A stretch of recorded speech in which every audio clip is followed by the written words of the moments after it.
Selamat datang ke sesi kupasan sejarah kita. Hari ini kita nak selami satu kisah yang bagi saya sangat luar biasa. Kita selalu dengar tentang sejarah penjajahan kan? Tapi kali ini kita akan fokus pada tindak balas, macam mana pemerintah Melayu di negeri-negeri utara dan Johor berdepan dengan asakan kuasa barat. Ini bukan sekadar fakta dari buku teks ya, ini adalah epik kedaulatan sebenar. Macam mana Raja-Raja Melayu kita bangkit mempertahankan tanah air dengan gabungan bantahan yang lantang dan strategi diplomasi yang amat tajam. Matlamat mereka cuma satu, memastikan tanah air tidak jatuh ke tangan Empire British dan Siam. Jadi dalam sesi kupasan kita kali ini, ada 5 perkara utama yang kita akan telusuri. Pertama, garis sempadan tanpa rela. Kedua, bantahan keras Raja Utara. Ketiga, catur diplomasi antarabangsa Johor. Keempat, pemodenan sebagai perisai berdaulat. Dan kelima, Undang-Undang Tubuh Pertahanan Akhir. Senang cerita, ini adalah strategi serampang dua mata. Bantahan suara yang lantang dan berani di sebelah utara dan catur politik bertaraf antarabangsa di selatan. Jom kita mulakan. Okey, kita masuk ke bahagian pertama, garis sempadan tanpa rela. Cuba anda bayangkan situasi ini. Sebatang pena dicelup ke dalam dakwat dan dengan satu garisan ringkas sahaja di atas peta, nasib beribu-ribu manusia berubah sekelip mata. Dakwat itu seolah-olah bertukar menjadi musuh yang cukup kejam. Melalui protokol sempadan Perjanjian Bangkok 1909, hak naungan ke atas negeri-negeri Melayu Utara iaitu Perlis, Kedah, Kelantan dan Terengganu telah dipindahkan oleh Siam kepada pihak British. Dan tahukah anda apa yang paling menyedihkan? Pemindahan ini dilakukan langsung tanpa sebarang persetujuan daripada sultan-sultan yang bertahta. British dan Siam dengan angkuhnya melukis sempadan baharu yang hanya bersandarkan kepada garisan legeh dan lembah sungai. Mereka tutup mata pada realiti salah silah, budaya dan agama penduduk tempatan. Kesannya, wilayah-wilayah yang terkorban dek dakwat ini bukan sekadar ukiran nama di atas peta. Itu adalah nyawa dan warisan yang dirampas. Perlis terpaksa melihat wilayah Pujoh diserahkan kepada Setul di Siam. Kedah pula hilang Sadau, Setul, Pulau Terutau dan Butang. Di Kelantan, lagi tragis. Apabila Sungai Golok secara membuta tuli dijadikan sempadan, wilayah Tabal diserahkan bulat-bulat kepada Siam. Anda tahu tak? Kira-kira 15,000 orang Melayu Tabal terpaksa angkat kaki, tinggalkan rumah dan kampung halaman mereka berhijrah ke Kelantan semata-mata kerana mereka enggan hidup di bawah telunjuk pemerintahan asing. Pedih kan? Seterusnya, kita bergerak ke bahagian kedua, bantahan keras Raja Utara. Jadi, adakah pemerintah kita masa tu sekadar berdiam diri dan pasrah? Sama sekali tidak. Mereka tak nak jadi mangsa keadaan. Bayangkan perasaan orang tempatan pada waktu itu apabila melihat wakil British dan Siam dengan penuh bongkak memacak pancang sempadan baharu di atas tanah warisan mereka. Mesti wujud rasa terhina yang amat dalam. Tindakan pegawai-pegawai asing ini seolah-olah nak memberitahu bahawa nilai sejarah dan darah daging pribumi tiada makna bagi mereka. Tetapi sultan-sultan kita berani tampil, mencabar rompakan geopolitik ini secara terang-perangan.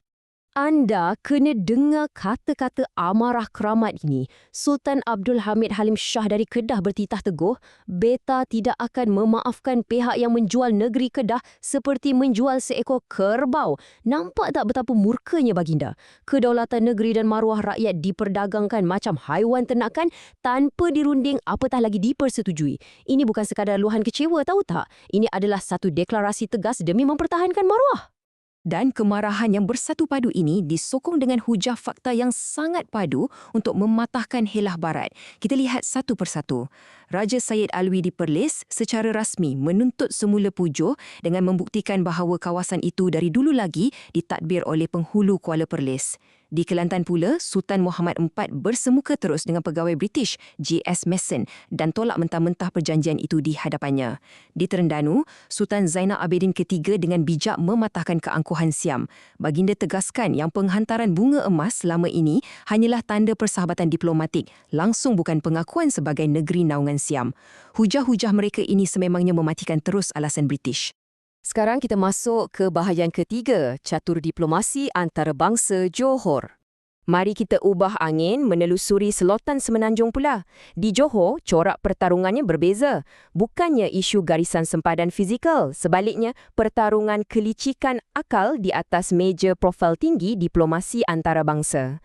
Sultan Abu Bakar memang mempunyai wawasan luar biasa. Baginda tidak tunggu sahaja British datang buat manipulasi. Sebaliknya, seawal tahun 1868 lagi, Baginda telah merentas benua ke England untuk berjumpa secara terus dengan Ratu Victoria. Taktik ini sangat jenius. Baginda meletakkan taraf Johor duduk sama rendah, berdiri sama tinggi dengan British dan dilayan sebagai rakan sejawat di pentas global. Malah, pada dekad 1880-an, Baginda menubuhkan Lembaga Penasihat Johor di London. Menariknya, lembaga ini turut dianggotai oleh bekas-bekas pegawai British sendiri demi menjaga kepentingan Johor. Benar-benar satu langkah taktikal jangka panjang yang hebat. Di tanah air sendiri pula, perang psikologi yang amat halus namun berkesan terus dilancarkan. Sultan Abu Bakar dengan tegas memastikan bendera Union Jack mesti dikibarkan lebih rendah daripada bendera Johor. Bukan itu sahaja, pegawai British yang berurusan di Johor langsung tidak diberi pilihan. Mereka wajib memakai pakaian rasmi kerajaan Johor. Tambahan pula, semua surat urusan pentadbiran mesti menggunakan bahasa Melayu. Mesej Baginda cukup jelas dan tegas. Kuasa anda mungkin digeruni di luar sana, tetapi di bumi Johor, anda cuma tetamu. Kita beralih ke bahagian keempat, pemodenan sebagai perisai berdaulat. Seperti yang kita tahu, diplomasi bertaraf dunia dan keunggulan psikologi ini tidak akan bertahan lama kalau urus tadbir dari dalam itu lemah, betul tak? Jadi, pemodenan sistem pentadbiran diacur rapi menjadi perisai paling kebal untuk menyekat campur tangan penjajah. Perisai ini terhasil daripada gandengan sempurna wawasan Sultan Abu Bakar dan kepintaran teknikal teknokrat Melayu seperti Datuk Muhammad Saleh bin Perang. Beliau ni bukan pentadbir biasa. Kepakaran beliau melukis peta terperinci negeri Johor yang pertama telah diiktiraf ketepatannya sampai ke London. Peta inilah yang menjadi kunci kepada rancaknya pembangunan pembandaran dan prasarana moden di Johor, sehinggakan pentadbirannya berjaya menyaingi kelancaran jentera Empayar Eropah. Dan sudah tentu, kemakmuran ini tidak turun dari langit. Kekayaan Empayar Johor sebenarnya dipacu kuat oleh perancangan pertanian komersial yang mantap, terutamanya penanaman gambir dan lada hitam. Hasil ekspor lumayan inilah yang membiayai kelancaran birokrasi moden mereka, ditambah pula dengan kedudukan geografinya yang sangat strategik di selatan Tanah Melayu. Apabila Johor sudah pun aman, stabil dan maju dengan titik peluh sendiri, alasan klise British yang kononnya mahu membawa keamanan dan pembangunan terus musnah sama sekali. Johor sudah pun jauh di hadapan. Akhir sekali, bahagian kelima, Undang-Undang Tubuh Pertahanan Akhir. Apabila desakan fizikal dan taktik ekonomi menemui jalan buntu, kuasa barat mula mencari kelompongan perundangan. Pada saat genting inilah, dakwat dan mata pena bertukar wujud menjadi tembok perlembagaan yang utuh. Undang-Undang Tubuh Kerajaan Negeri ini sebenarnya adalah dokumen bertulis yang menjadi asas rasmi kepada pentadbiran kerajaan. Jadi, Undang-Undang Tubuh Kerajaan Johor 1895 dan jejak langkah yang diikuti menerusi Undang-Undang Bagi Diri Kerajaan Terengganu 1911 bukan sekadar kertas dokumen biasa. Ini adalah perisai pelindung halimunan yang dihidupkan secara sah, mengubah corak monarki mutlak tradisional ke arah sistem raja perlembagaan yang sangat ampuh. Pendek kata, warkah perlembagaan ini secara strategiknya mengikat tangan raja itu sendiri tetapi demi keselamatan tanah air. Pertama, ia membentuk pentadbiran yang berteraskan corak demokrasi. Kedua, dan yang paling penting, ia melarang sekeras-kerasnya sultan daripada menyerahkan walau seinci negeri kepada kuasa asing.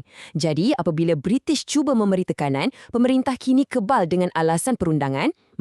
Perlembagaan negeri tidak membenarkannya. Taktik lockout perlembagaan ini secara langsung menyekat penempatan penasihat UM British dan betul-betul memerangkap penjajah dari setiap sudut. Walaupun pada akhirnya takdir hegemoni penjajahan itu sukar dielakkan sepenuhnya dan penasihat UM British ditekan masuk juga ke Johor pada tahun 1914 lewat dari negeri lain, Sultan Ibrahim tetap berkeras mewarisi semangat ayahandanya. Baginda teguh berpegang pada falsafah Johor mesti jadi Johor. Identiti, roh perundangan dan semangat tanah air itu telah dibina terlalu utuh. Ia terlalu kukuh untuk dicairkan oleh cengkaman kolonial sepenuhnya. Rakan-rakan, kedaulatan luhur yang kita nikmati hari ini sesungguhnya tidak pernah datang secara percuma. Ia ditempa dengan keberanian Sultan di utara yang menolak untuk tunduk menyerah dan caturan diplomasi bertahap jenius dari selatan. Persoalannya, kedaulatan hari ini adalah hasil kebijaksanaan semalam. Jika takdir meletakkan anda di kerusi tahta pada era bergelora itu, apakah langkah catur diplomasi yang anda akan mainkan demi menyelamatkan tanah air? Fikir-fikirkanlah. Semoga teladan luar biasa pahlawan kita ini menyalakan semula semangat cintakan Ibu Pertiwi. Terima kasih kerana bersama saya dalam sesi kupasan ini. Terus pertahankan kedaulatan tanah air kita selantiasa.